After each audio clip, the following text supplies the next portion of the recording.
Welcome back to everyone. In this video, we are going to cover some mathematical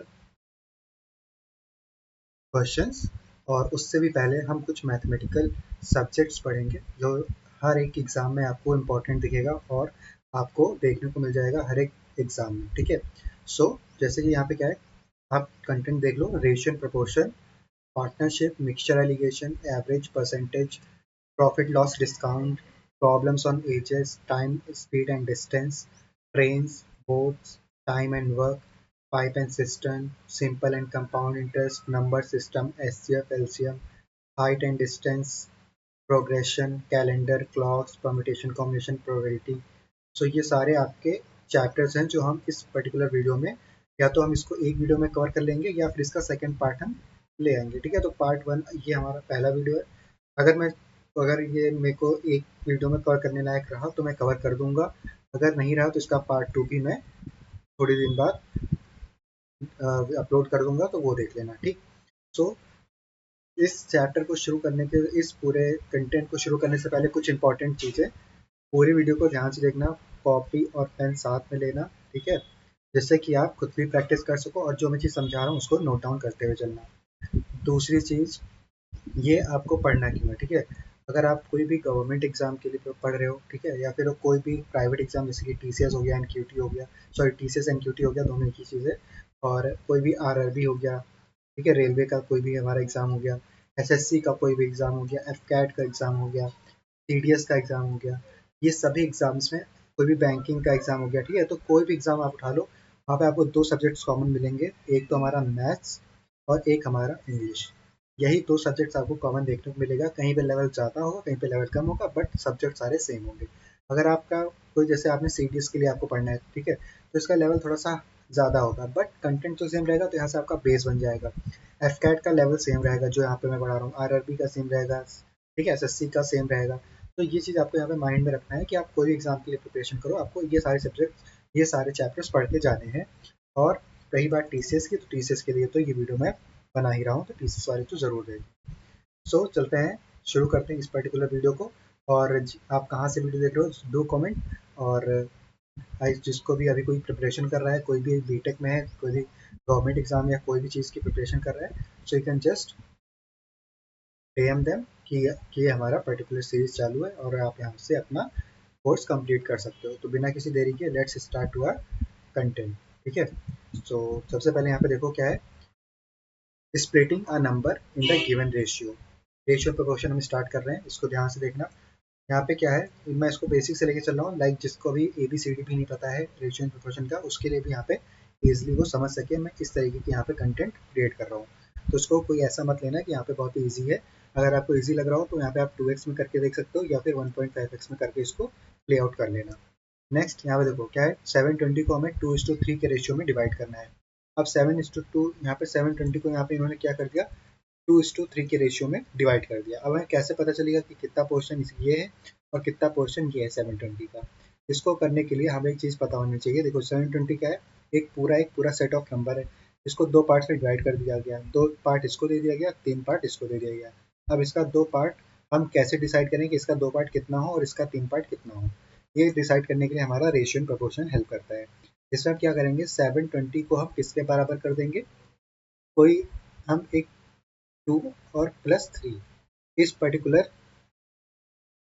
thing के, मतलब इस particular ratio के बराबर रख देंगे, सम के बराबर, यानी कि जो 720 है वो हमारा किसके बराबर है, 5 के बराबर है। और 5 के बराबर हम डायरेक्टली तो बोल नहीं सकते 725 के बराबर है, तो यानी कि हमें कोई चीज़ यहाँ पे मल्टीप्लाई करनी होगी जिससे कि हमारा ये 720 यहाँ पे दोनों साइड इक्वल हो जाए। तो उसके लिए यहाँ पे हम x लिख लेते हैं कि हम कोई एक नंबर एज्यूम कर लेंगे जिसको हम जब इससे डिवाइड करेंगे, 5 को डिवाइड करेंगे तो x की वैल्यू आएगी। वही x की वैल्यू अब 2 से मल्टीप्लाई कर देंगे, 3 से मल्टीप्लाई कर देंगे, तो हमें इसका पोर्शन पता चल जाएगा। तो जब 720 को हम करते हैं डिवाइड 5 से, तो यहाँ पे देखो क्या आएगा, 5 वन जा 5, ओके, और यहाँ पे क्या आएगा, 5 वन जा 5। नेक्स्ट यहाँ पे क्या आएगा, बचेगा यहाँ पे 2 और यहाँ पे 4, तो 5 4 जा 20 और 5 4 जा 20। तो यहाँ पे आपको x की वैल्यू क्या दिखी, 144। अब x की वैल्यू 144 दिखी है, तो x का अगर x की वैल्यू 144 है, तो जब हम इसको 5 से मल्टीप्लाई करेंगे तो आप देखोगे तो यहाँ पे आपको क्या मिल जाएगा, 720। तो अब हमें इन रेशियो में तोड़ना है इसको, तो यहाँ पे हम क्या करेंगे, 144 को इधर मल्टीप्लाई कर देंगे और 144 को इधर मल्टीप्लाई कर देंगे, तो यहाँ से हमको क्या मिल जाएगा, 2 और 3 का पार्ट। तो यहाँ पे देखो जब इसको हमने 2/5 मल्टीप्लाई किया, तो आप यहाँ पे देखो 2 से जब मल्टीप्लाई किया तो 2 का हमारा क्या आ गया, 2 पार्ट 288 के बराबर है और 3 पार्ट 720 का 432 के बराबर है। सिंपल। और इसका शॉर्ट ट्रिक यहाँ पे देखो क्या बनता है कि जो भी रेशियो दिया हो उसका सम कर लो, 2 + 3 = 5। अब यहाँ पे अगर हमें 2 का पोर्शन निकालना है तो टोटल में से 2 निकाल लो और इनटू क्या कर लो 720। जब इसको सॉल्व करोगे तो डायरेक्टली आपको क्या मिल जाएगा, 288। और अगर आपको थर्ड पोर्शन निकालना है, मतलब थर्ड पार्ट निकालना है, तो सिंपली टोटल में से थर्ड पार्ट निकाल लो और 720 से मल्टीप्लाई कर लो, तो यहाँ से आपको क्या मिल जाएगा, 432। सिंपल। तो ये होता है हमारा स्प्लिटिंग करना, कैसे स्प्लिट करते हैं ये चीज़ सीख लिया आपने। नेक्स्ट यहाँ पे हम देखेंगे डिवाइड 720 इन रेशियो 2:3:4। अब यहाँ पे चाहे एक्स नंबर ऑफ रेशियोज मिल जाए, आपको सिंपली क्या करना है, सबका सम कर लेना है, 2 + 3 + 4, तो यहाँ पे क्या हो जाएगा 9। अब 9 यहाँ पे 720 के बराबर हो जाएगा। ठीक। अब यहाँ पे पूछा गया है 2 पार्ट, तो यहाँ पे हम क्या करेंगे, 9/2 × 720। जब इसको सॉल्व करेंगे तो 9 8 जा क्या होता है, 9 8 जा 72। यहाँ पे हमारा वैल्यू क्या आ जाएगा, 160। सिंपली अगर हमें थर्ड पोर्शन निकालना है तो 3/9 × 720। यहाँ पे 3 1 जा 3, 3 3 जा 9, 3 1 जा 3 और यहाँ पे 3 2 जा 6, 3 4 जा 12, यहाँ पे आ जाएगा 240। तो हमने देखो 2 का निकाल लिया 160, यहाँ का 240। अब अगर आपको मल्टीप्लाई नहीं करना है, सिंपल इसको प्लस करके टोटल में से माइनस करो, आपको फोर्थ पोर्शन मिल जाएगा। अगर आप सिंपली करना चाहते हो तो 4/9 × 720। जब इसको सॉल्व करोगे तो आपको मिल जाएगा 320 और 320 इसकी वैल्यू है। अब इसको पूरा सम करोगे तो आपको 720 के बराबर मिलेगा। सिंपल। तो इस तरीके से आपको स्प्लिटिंग करनी होती है। अब आते हैं डायरेक्ट प्रोपोर्शन पे। अब देखो डायरेक्ट प्रोपोर्शन क्या है, इससे पहले आपको कुछ यहाँ पे चीज़ें समझनी होंगी। देखो when two parameters are in direct proportion, if one parameter increases, the other one will also increase, and if one parameter decreases, other one will also decrease। देखो अभी क्या कह रहा है, प्रोपोर्शन क्या होता है, जैसे कि यहाँ पे प्रोपोर्शन आपको दिख रहा होगा, A1/A2 = B1/B2। सो अगर हमारा पैरामीटर ए और बी है और वो डायरेक्टली प्रोपोर्शनल है एक दूसरे के, तो यहाँ पे अगर ए बढ़ेगा तो बी वन भी बढ़ेगा, ए टू बढ़ेगा तो बी टू भी बढ़ेगा। सिंपली इसी पे बेस्ड एक क्वेश्चन आता है हमारा। क्वेश्चन देखो यहाँ पे क्या है, price of diamond is directly proportional to its weight, यानी कि प्राइस ऑफ डायमंड जो है वो किसके बराबर है, अपने वेट के बराबर है। If 2 grams of diamond cost $45,000, then what is the price of a diamond weight 6 gram. अब इसका देखो, इसको सॉल्व कैसे करेंगे, इसको हम डायरेक्ट प्रोपोर्शन से सॉल्व करेंगे। यहाँ पे एक एक चीज़ को यहाँ पे पहले लिखेंगे। वेट ऑफ डायमंड यहाँ पे क्या है फर्स्ट केस में, तो उसको हम A1 मान लेंगे। तो A1 यहाँ पे weight of diamond in first case 2 gram, A2 यहाँ पे सेकंड केस यानी कि 6 ग्राम।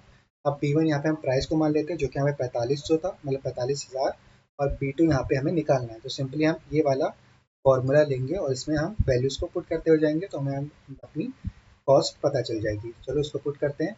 देखो यहाँ पे हमने पुट किया 2/6, यानी कि 2/6 A1/A2 is equals to 4500/B2। अब इसको क्रॉस मल्टीप्लाई कर लो। जब इसको क्रॉस मल्टीप्लाई करोगे तो B2 इज इक्वल्स टू हमारा 1,35,000 आएगा, जो कि हमारा कॉस्ट हो गया किसका, 6 ग्राम ऑफ डायमंड का। सिंपल। इस तरीके से आपको ये पर्टिकुलर A1/A2 और इज इक्वल्स टू B1/B2। अब देखो यहाँ पे आप लोग को फॉर्मूला पता चल गया कहाँ पे कैसे यूज करना है, और फॉर्मूला भी पता चल गया कि फॉर्मूला एक्चुअली क्या है। ये फॉर्मूला नहीं, बेसिक से अंडरस्टैंडिंग है। कोई चीज़ अगर आपके प्रोपोर्शन में दी है, चाहे अगर ए हमारा कोई प्रोपोर्शन है बी के रिस्पेक्ट में, तो अगर ए बढ़ रहा है तो बी भी बढ़ेगा, ए घट रहा है तो बी भी घटेगा। उसी पे बेस्ड ये क्वेश्चन था और आपने इसको सॉल्व भी कर लिया होगा। Next is inverse proportion.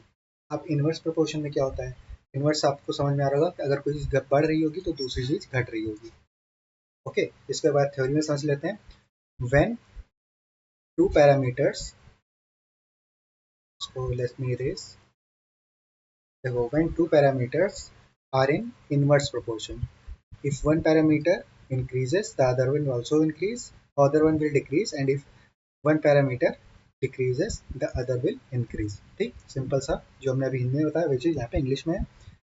अब यहाँ पे देखो A1 जो है B2 के रिस्पेक्ट में घटेगा और A2 अगर बढ़ रहा है तो B1 घटेगा। ओके, तो ये चीज़ यहाँ पे आपको देखना होगा। यहाँ पे हमने इन्वर्स कर दिया है, देख रहा होगा आपको A1 यहाँ इज इक्वल्स टू B2 हो गया और A2 इज इक्वल्स टू क्या हो गया, B1 हो गया। यहाँ पे इज इक्वल्स टू को मिसअंडरस्टैंड मत करना, बट यहाँ पे क्या है, मैं उसको डिनोट कर रहा हूँ कि इसका प्रोपोर्शन है। अगर A1 बढ़ेगा तो B2 बढ़ेगा, अगर A2 बढ़ेगा तो B1 बढ़ेगा, और A1 अगर बढ़ेगा तो B1 घटेगा, A2 बढ़ेगा तो B2 घटेगा। ये इनवर्सली प्रोपोर्शनल हो गया। अब देखो क्वेश्चन यहाँ पे क्या है, mileage and engine capacity are inversely proportional. Obvious सी बात है, माइलेज और इंजन कैपेसिटी इनवर्सली प्रोपोर्शनल होती है।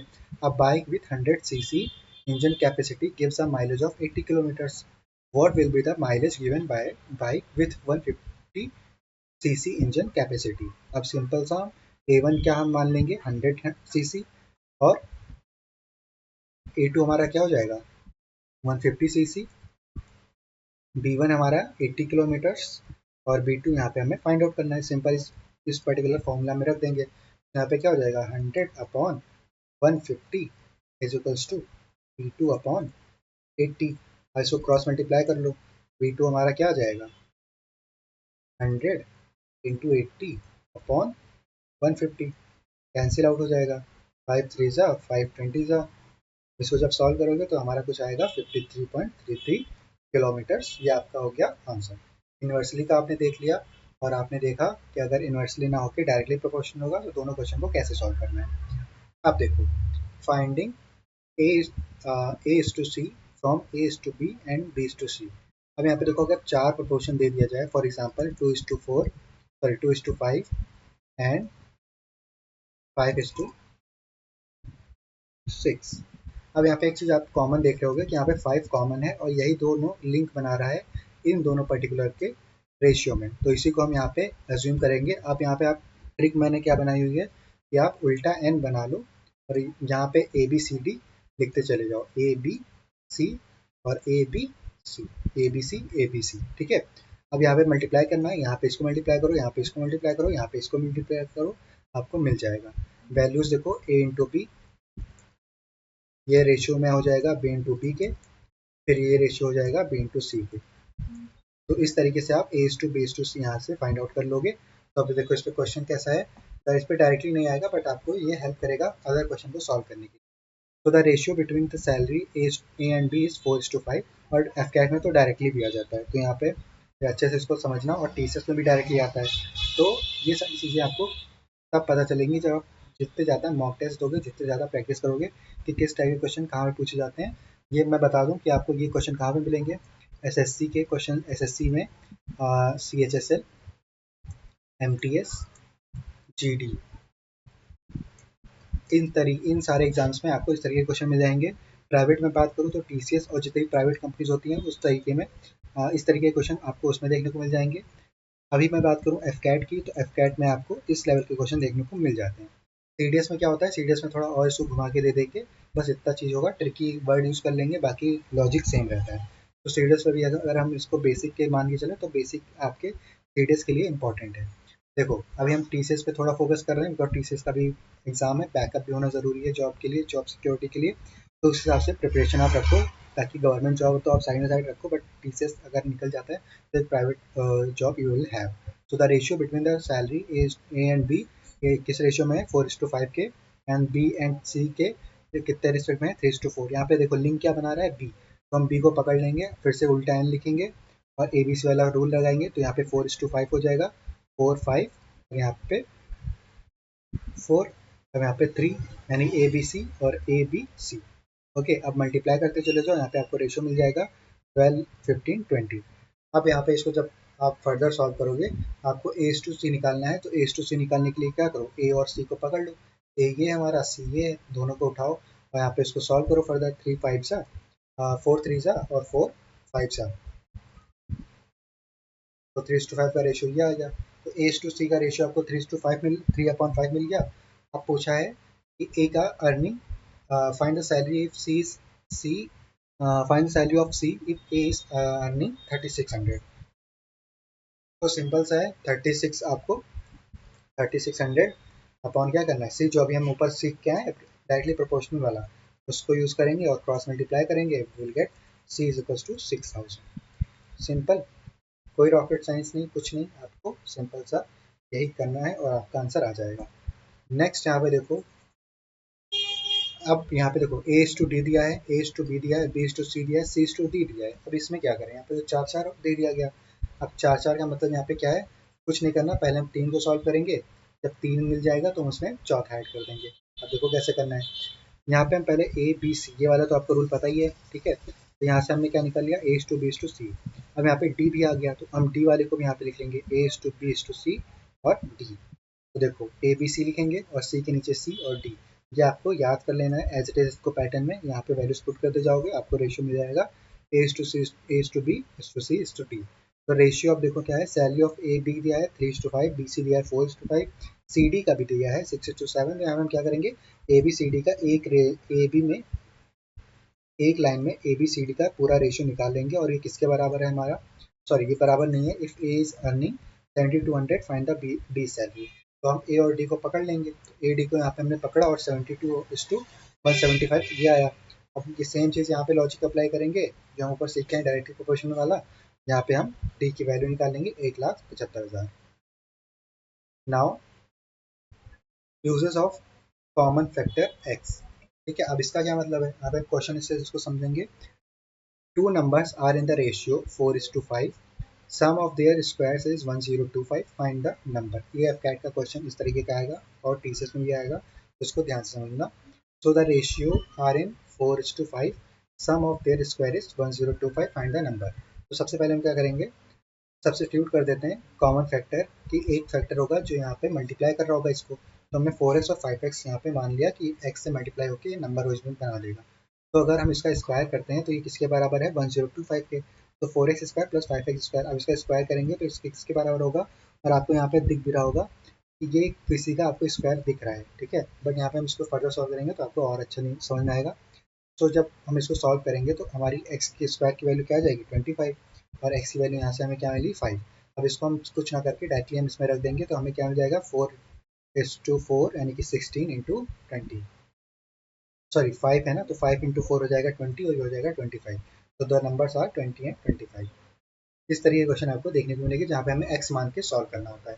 फिर देखो यहाँ पे question, two numbers are in the ratio 3:2, cube of their difference is 125। तो हमें क्यूब का डिफरेंस करना है। तो यहाँ पे हमने देखो क्वेश्चन यहाँ पे 3:2 ही हमने एक कॉमन फैक्टर से मल्टीप्लाई किया, पूरे का होल क्यूब कर दिया, और इसमें जब माइनस करेंगे तो x cube is equals to 125। यहाँ पे भी एक्स की वैल्यू 5 आ गई, और 3 5 सा 15, 3 2 सा 10। तो ये हमारा 15 एंड 10 यहाँ पे आपका आंसर आ गया। Now moving further, finding numbers of coins in a bag. Number of coins in a bag, ये देखो कैसे फाइंड आउट करना है। तो क्वांटिटी यहाँ पे आपको दी है Q1 Q2 Q3, वैल्यू आपको दे रखा है V1 V2 V3। ये इस तरीके के क्वेश्चन आपको मिलेंगे जहाँ पे आपको पूछेगा कि 20 पैसे के कितने कॉइन्स हैं, ठीक है। तो ये इस तरीके के क्वेश्चन आपको देखने को मिलेगा, उसके लिए यहाँ पे इंपॉर्टेंट है ये चीज़। तो हम सबसे पहले क्या निकालेंगे, टोटल वैल्यू। तो इसको मल्टीप्लाई करते जाएंगे Q1 Q2 Q3 को V1 V2 V3 से, तो हमें टोटल वैल्यू यहाँ पे पता चल जाएगी। और कॉमन फैक्टर हमें एक एक्स मान लेंगे जो कि total value, total amount upon ये हम क्यों निकालेंगे उसके बराबर हो जाएगा। So quantity of each coin क्या हो जाएगा, Q1 X1, Q2 X2, Q3 X3। अभी हम क्वेश्चन करेंगे तो आपको अच्छे समझ में आएगा। सो नेक्स्ट यहाँ पे क्वेश्चन देखो क्या है, अ बैग कंटेन्स 5 पैसा, 10 पैसा, 20 पैसा कॉइन्स इन द रेशियो 2:4:5। तो हमें सिंपली पहले सबसे कुछ नहीं करना है, हमें टी निकालना है। टी कैसे निकलेगा, 5 को मल्टीप्लाई करो 2 से, और 10 पैसे को मल्टीप्लाई करो 4 से, और 20 को मल्टीप्लाई करो 5 से। तो यहाँ पे देखो हमने मल्टीप्लाई किया और टोटल कितने पैसे निकल के आए, 150 पैसे। भाई किसके बराबर है, 1.50 रुपीज़ के बराबर। अब देखो amount in a bag is 4.5 rupees, how many coins are in the rash are in there in 20 paisa. तो देखो 14.50 अपॉन 1.50 करेंगे, यानी कि 4.5 रुपये टोटल था। टोटल हमने यहाँ पे निकाला 15, तो हमारा एक्स फैक्टर क्या आया, एक्स फैक्टर हमारा आया 3। अब 3 यहाँ पे किसके बराबर होगा, सिंपली एक्स की वैल्यू अगर 3 है तो हमने स्टार्टिंग में क्या मान रखा था, यहाँ पे कोई वैल्यू होगी। तो हमें सिंपली क्या करना है, 5 पैसा था और क्वांटिटी ऑफ 20 पैसा कॉइन्स, सिंपली हमें क्या करना है 5 पैसा निकालना है, ठीक है। 5 × 3 करेंगे, टोटल हमारा आ जाएगा 15 coins. Okay, now moving further, अब देखो ratio proportion moving and removing quantities, ये भी आपके बहुत अच्छे क्वेश्चंस हैं और आपको देखने को मिल जाएगा पीसेस वगैरह में ये सारे के क्वेश्चंस। तो देखो कंटेनर क्या है, एक कंटेनर है, one has milk and water in the ratio 2:5, adding 4 liters of pure water from the container. 2. The ratio between milk and water in container 1 becomes 1:3. Find the quantity of milk in the container. ठीक है, तो हमने क्या करना है, question को समझो पहले। क्या बोला है कि एक कंटेनर 1 है, ये 2 है और ये 3 है। तो कंटेनर 1 में 2:5 के रेशियो में हमारा मिल्क एंड वाटर है। अब after adding 4 liters of pure water in container 2, यानी कि प्योर वाटर अगर हम कंटेनर 2 में ऐड कर देते हैं तो the ratio between milk and water क्या हो जाता है कंटेनर 1 में 1:3 के बराबर हो जाता है। तो हमें बताना है कि क्वांटिटी ऑफ मिल्क क्या है कंटेनर में। सो ये क्वेश्चन देखो कैसे होगा। Let's assume the actual quantity of milk and water is 2x and 5x। So new quantity of water क्या हो जाएगा 5x प्लस 4 और 2x बाय, देखो हमने यहाँ पे क्या किया फैक्टर कॉमन लिया। Late assume the quantity actual quantity क्या आएगा 2x और 5x। x यहाँ पे कोई कॉमन फैक्टर होगा जो मल्टीप्लाई कर रहा होगा रेशियो को। तो न्यू क्वांटिटी यहाँ पे क्या है 5x प्लस 4, जो यहाँ पे क्वेश्चन में दे रखा है ऑलरेडी। ठीक है, इसको जब सम करोगे तो यहाँ पे आ जाएगा 5x प्लस 4। अब यहाँ पे देखो 2x अपॉन 5x प्लस 4 किसके बराबर है हमारा न्यू रेशियो के बराबर, जो कि हमारा 1:3 के बराबर है। तो यहाँ से हमें जब इसको सॉल्व करेंगे तो x का फैक्टर क्या आ जाएगा 4। तो हमने स्टार्टिंग में क्या अज्यूम किया था वाटर और मिल्क, तो मिल्क हमने क्या माना था 2x, तो हम क्या करेंगे 2 इंटू 4 कर देंगे और यहाँ पे हमारा क्या आ जाएगा वैल्यू 8। तो 8 लीटर्स यहाँ पे आपको वैल्यू मिल जाएगी मिल्क और वाटर की। अगर नहीं समझ आए वीडियो को रिवर्स करना और फिर से समझना, आपको समझ में आ जाएगा कैसे करना है। नेक्स्ट देखो find the ratio of profit share. ठीक है, अब यहाँ पे देखो कुछ चीज़ें यहाँ पे पहले समझ लो थ्योरी, उसके बाद क्वेश्चन पे जाते हैं। सो इनकम और profit share from a business is determined using two parameters, investment and duration. Profit share is directly proportional to the direct duration of investment and the amount invested. इसका मतलब जो भी हमारा profit होता है वो हमें हमेशा डिपेंड करेगा दो फैक्टर्स पे, कितना अमाउंट और कितने टाइम के लिए इन्वेस्ट हुआ है। ठीक है, इन दोनों का मल्टीप्लिकेशन जो होता है हमारा वही होता है हमारा टोटल इन्वेस्टमेंट, और इसी पे हम अपना प्रॉफिट देखते हैं कि कितना होगा। अब इस पे आते हैं क्वेश्चन पे डायरेक्टली, ये सब आपको नहीं पढ़ना है, सीधे आप क्वेश्चन देखो आपको समझ आ जाएगा। तो देखो A started a business investing rupees 5,000। After 1 year B joined him investing 6,000। After another year C joined investing 9,000। अब यहाँ पे देखो जब तक सी इन्वेस्ट कर रहा है तब तक एफ कितने साल तक, सॉरी ए कितने साल तक इन्वेस्ट कर चुका 3 साल तक, बी कितने साल तक इन्वेस्ट कर चुका 2 साल तक, और यहाँ पे सी कितना इन्वेस्ट कर चुका कितने साल तक 1 साल तक। ठीक है, what is the ratio between the profit share after the end of 3 years। तो सबसे कम प्रॉफिट किसका होगा, ऑब्वियस सी बात है 3 का, यानी कि सी जो हमारा सी यहाँ पे आया था लास्ट में, भले उसने पैसे ज़्यादा दिए बस उसका प्रॉफिट शेयर कम होगा बिकॉज उसने कम टाइम के लिए इन्वेस्ट किया। तो अभी देखो यहाँ पे क्या हो जाएगा, सबसे पहले क्या निकालेंगे प्रिंसिपल अमाउंट। यहाँ पे 5,000 इंटू 3 हो जाएगा, 6,000 इंटू 2 हो जाएगा, 9,000 इंटू 1। तो टोटल इन्वेस्टमेंट कितना हो जाएगा 15,000, 12,000 और 9,000। और यहाँ पे इनका ये प्रॉफिट है। ठीक है, तो प्रॉफिट ऑफ 1:2:3। अब यहाँ पे इसका प्रॉफिट का हम क्या निकालेंगे परसेंटेज रेशियो। तो सिंपली फाइव फाइव क्या हो जाएगा, इसको अगर हम सिंप्लीफाई करेंगे तो 3 5 सा 3 4 जा 3 3 जा, तो ये हमारा आ जाएगा रेशियो। अब यहाँ पे पूछा क्या गया है कि प्रॉफिट शेयर बताओ between profit share between after 3 years। तो यहाँ पे देखो आंसर आपका आ गया है। बट अगर आपका प्रॉफिट शेयर पूछता है कि कितना हुआ, मान लो यहाँ पे एक वैल्यू दे देता कि 9 लाख रुपीज़ का प्रॉफिट हुआ है, तो प्रॉफिट शेयर बताओ कितना होगा। तो सिंपली हम क्या करते हैं, अगर हमें 4 + 3 7, 7 + 5 12, तो हम क्या करते हैं अगर हमें प्रॉफिट शेयर निकालना है सिंपली 3/12 करते हैं। जिसका भी पूछा है, सी का पूछा है तो 3/12, बी का पूछा है तो 4/12 और 5 का पूछा है, ए का पूछा है तो 5/12 और मल्टीप्लाई करते हुए जाते हैं 9 लाख रुपीज से। तो ये आपका ये निकल जाता है कि सी को कितना प्रॉफिट मिलेगा। एक क्वेश्चन ऐसा ही बनता है, मे बी इसके नीचे एक क्वेश्चन ऐसा होगी। चलो ऐसा क्वेश्चन नहीं है बट मैंने एडवांस बता दिया कि आपको सॉल्व कैसे करना है। तो देखो फाइंड, अब देखो यहाँ पे आ गया mixture and alligation. Mixture and alligation में देखो क्या होता है, finding average price of a mixture. कैसे निकलेगा एवरेज प्राइस, एपी यहाँ पे देखो average price of the mixture है, A one price of the first variety. ठीक है, ए2 हमारा price of second variety, N one हमारा quantity of first variety, N two हमारा quantity of second variety. Formula note कर लेना इंपॉर्टेंट है, अगर आपको लॉजिकली नहीं आप सॉल्व कर पाते हो पेपर के टाइम में, एटलीस्ट आप फॉर्मूला लगा के सॉल्व कर ही लो। ठीक है, इसलिए आपको फॉर्मूला लिखना भी साथ साथ जरूरी है। यहाँ पे देखो two varieties of rice with price 30 per kg, 40 per kg are mixed in the ratio 2:3। Find the mean price. बहुत ही अच्छा क्वेश्चन, बहुत ही easy question. Two varieties of price है, ठीक है। एक है 30 रुपीज़, यानी कि एक हमारा वैल्यू है A1 का 30, A2 का 40 और रेशियो यहाँ पे दिया हुआ है 2:3। क्या करना है, सिंपल हमें कुछ नहीं करना। A1 A2 हमें पता चल गया, N1 हमें पता चल गया, N2 पता चल गया। सबको क्या करना है, फॉर्मूले में रखो, वैल्यू आपका आंसर मिल जाएगा। ठीक है, ऊपर आपको फॉर्मूला पता है, फॉर्मूले में रखो, आपको वैल्यू मिलेगी 36, मीन प्राइस यानी कि एवरेज प्राइस। अब आपको एलिगेशन समझना होगा। एलिगेशन को समझने के लिए क्या करना पड़ेगा, A1 A2 आपको पता है क्या होता है, N1 N2 आपको पता है क्या होता है।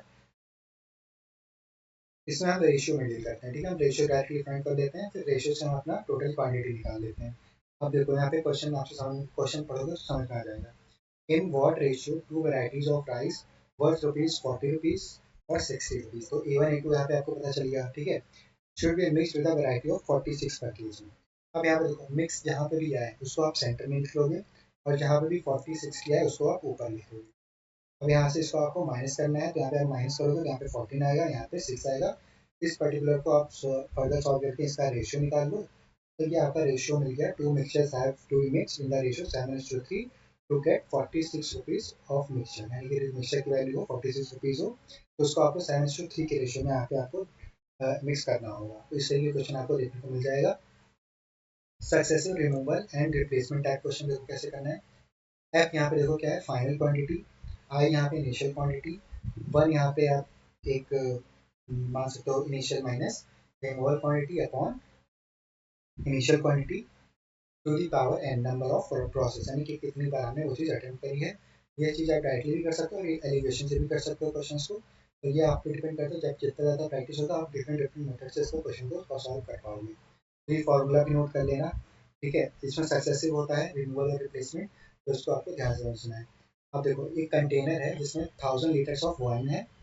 100 liters of wine is drawn from the container and filled with water. This process is done two more times. What is the ratio between the wine and water in the final mixture? Question समझ में आया।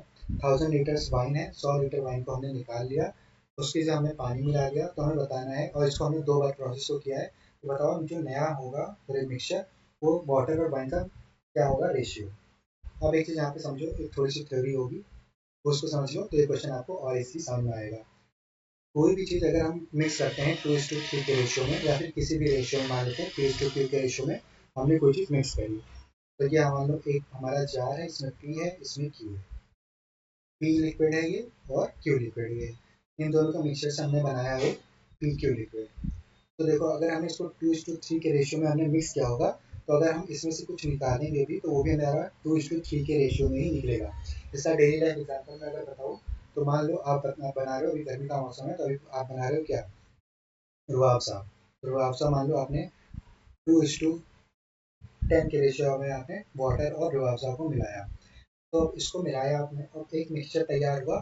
तो अब इसमें से आप जब किसी को दोगे पीने के लिए, तो उसको सेम स्वीटनेस हर एक इंसान को पता चलेगा, अगर उसके टेस्ट बड सही है तो, ठीक है। अगर बायोलॉजिकल फैक्टर हटा दो, किसी के टेस्ट बड अच्छे होते हैं, किसी को है, बट अगर एक आइडियल इंसान को लें, तो जितने भी लोगों को आप पिलाओगे वो ड्रॉप्स हो, सबका टेस्ट सेम होगा, सबका स्वीटनेस सेम आएगा, ठीक है। ऐसा क्यों होगा, बिकॉज जो मिक्सचर हुआ है वो भी 2:10 के रेशियो में ही होगा। सॉरी, इस रेशियो को 1:5 कर लो, बिकॉज ये फर्दर डिवाइड होगा। तो वो इसको अगर हम 1:5 के रेशियो में अगर हम कोई चीज़ ट्रीट कर रहे हैं, तो सेम ही वो दूसरे 1:5 के रेशियो से ड्रॉ भी करेंगे, मतलब निकालेंगे भी। अब आते हैं इसके सॉल्यूशन पे। तो नंबर ऑफ टाइम्स कितने हैं, 3। फॉर्मूले में वैल्यू पुट करते चले जाओ, आपको आंसर मिलता चला जाए। ओके, तो यहाँ पे एफ क्यू वाला पूरा में फॉर्मूला है, इसको लगाना, और ये पूरा आपको आंसर खुद सॉल्व करना है। मैंने थ्योरी समझा दी, तो फॉर्मूला समझा दिया। Now you have to answer it, और यहाँ पे देखो फाइनल आंसर भी है आपका 729, ठीक है। बस इतना सा आपको सॉल्व करना है। अब यहाँ पे हमारा आता है एवरेज, कॉमन इंक्रीज और डिक्रीज फॉर ऑल एलिमेंट्स। देखो अब यहाँ पे देखो क्या है, if all the elements in a series increased or decreased or multiplied or divided by a certain number, the old average should be also added, subtracted or multiplied or divided respectively to get a new average। इसका मतलब क्या है, अब मान लो कोई average है। Average सबसे पहले क्या होता है, कोई चीज़ आप मान लो आपका मार्क्स है 5 सब्जेक्ट्स का, 10 plus 20 plus 30 plus 40 plus 60 upon 5। इसका जो एक मीन निकलेगा, इसको डिवाइड करने पे जो वैल्यू निकलेगी उसी को हम बोलते हैं एवरेज। अब ये क्या रहा है कि अगर आपने कोई नंबर कोई एवरेज है और उस सीरीज को आपने एक पर्टिकुलर नंबर से डिवाइड कर दिया, मल्टीप्लाई कर दिया, कुछ भी कर दिया, कोई भी मैथमेटिकल ऑपरेशन लगा दिया, तो जो एवरेज निकल कर आएगा वही, अगर हम एवरेज पे भी मल्टी वही चीज़ हम ऑपरेशन अप्लाई करते हैं तो न्यू एवरेज हमको मिल जाएगा। हमको फर्दर न्यू एवरेज के लिए सॉल्व नहीं करना पड़ेगा, इतना लेंथी प्रोसेस करने की जरूरत नहीं है। क्यों नहीं है, देखो यहाँ पे क्या है, average age of the family members of four members is 34. What is the average age of the family after 4 years? ठीक है, तो सिंपल सा, सब में चार चार साल ऐड हो जाएगा 4 साल बाद, तो एवरेज एज अगर 34 है तो 4 साल बाद इसमें भी 4 ऐड हो जाएंगे, तो न्यू वैल्यू क्या आ जाएगी 38। पैर उठाने की जरूरत भी नहीं थी, वर्बल आपको आंसर ही कर देना था। ओके, प्रूफ देख लो, यहाँ पे total age of family 4 years है, ठीक है, 4 ईयर्स है, 34 इंटू 4, टोटल एवरेज यहाँ टोटल आ गया 136। टोटल इंक्रीज और 4 ईयर्स, यहाँ पे क्या हो जाएगा 16, दोनों को सम करोगे 152 आएगा। निकालना है तो 152 अपॉन 4 करोगे, क्यों 4 मेंबर्स हैं तो नया रेशियो नया एवरेज आ जाएगा 38। नेक्स्ट यहाँ पे देखो, एडिंग और रिमूविंग और रिप्लेसिंग एन एलिमेंट। तो इसमें सबसे पहले कुछ नहीं करना होता है, इसमें आपको जो भी एवरेज मिला है आपको टोटल पहले नंबर निकाल लेना है, टोटल वैल्यू निकाल लेनी है, उसमें कोई भी चीज़ ऐड कर देना है, कोई भी चीज़ माइनस कर देना है अकॉर्डिंग टू द क्वेश्चन, और न्यू एवरेज उसी पर्टिकुलर ऑब्जर्वेशन ऑफ नंबर से, नंबर ऑफ ऑब्जर्वेशन से डिवाइड करके निकाल लेना है। देखो यहाँ पे क्वेश्चन क्या है, average age of 5 students was 18. After adding teacher's age, the average become 20. What is the age of the teacher? तो यहाँ पे देखो, सिंपली हमें क्या करना है, 18 इंटू 5 करना है, माइनस कर देना है 20 इंटू 6 को, तो यहाँ पे 30 आ जाएगा, आपका आंसर आ गया। ठीक है, one word answer, one word one liner answer है। तो ये सारे क्वेश्चन आपको खुद से ट्राई करना है, इसको होमवर्क क्वेश्चन ले लो, स्क्रीनशॉट ले लो, खुद से सॉल्व करना। क्वेश्चन नंबर 4 देख लो, सेम क्वेश्चन सेम आंसर, ठीक है, सेम मेथड पे अप्लाइड है। नाउ वेटेड एवरेज, ओके, तो यहाँ पे देखो वेटेड एवरेज का मतलब क्या है, क्वेश्चन से डायरेक्टली समझते हैं। तो ये देखो एक क्लास है जिसमें एवरेज क्या है 40, नंबर ऑफ स्टूडेंट्स क्या है 10, एवरेज क्या है क्लास 2 का 50 और नंबर ऑफ स्टूडेंट्स क्या है 20, एवरेज क्या है 60 और नंबर ऑफ स्टूडेंट्स कितने हैं 30। तो एवरेज क्वेश्चन पढ़ लेते हैं, average marks scored by the students in the ratio four are in the class 40 50 60, there are 10 20 30 students are in the class, find the overall average of the class। Simply हमें कुछ नहीं करना, इसको multiply कर दो, इसको मल्टीप्लाई कर दो, इसको मल्टीप्लाई कर दो, सबको ऐड कर देना।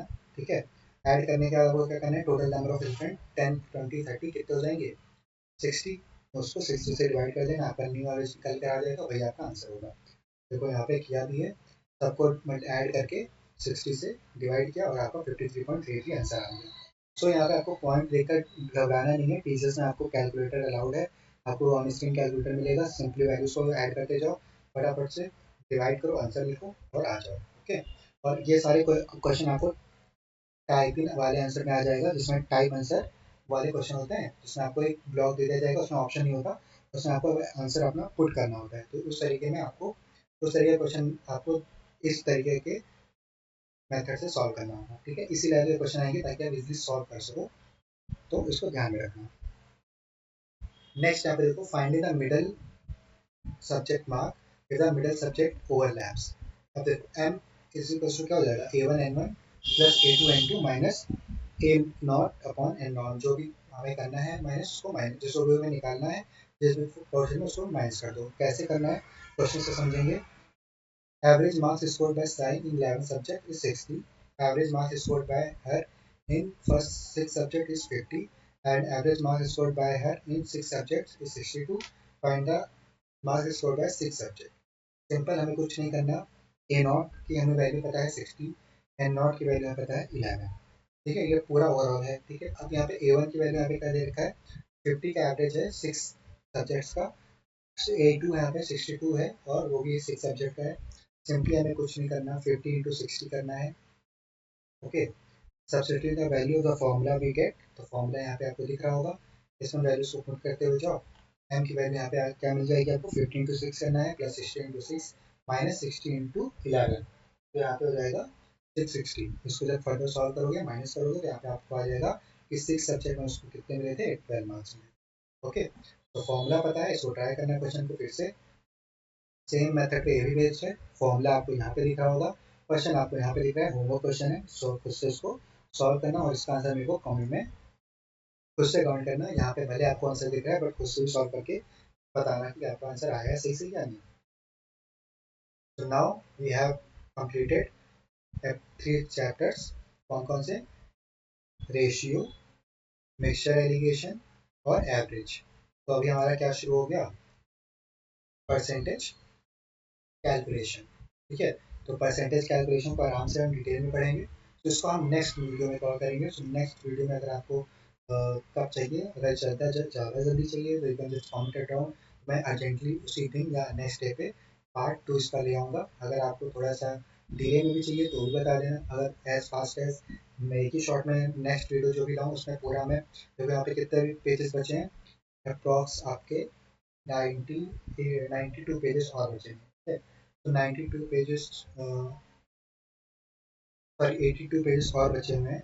तो 82 पेजेस अगर और बचे हैं तो आप मुझे बताना कि एक ही शॉर्ट में कवर करा दूँ या फिर उसका पार्ट 2 ले आऊँ, पार्ट 3 ले आऊँ, उसका एक सीरीज चालू कर दूँ जो आपको हेल्प कर जाए हर एक पर्टिकुलर एग्जाम में जिसकी आप प्रिपरेशन कर रहे हो।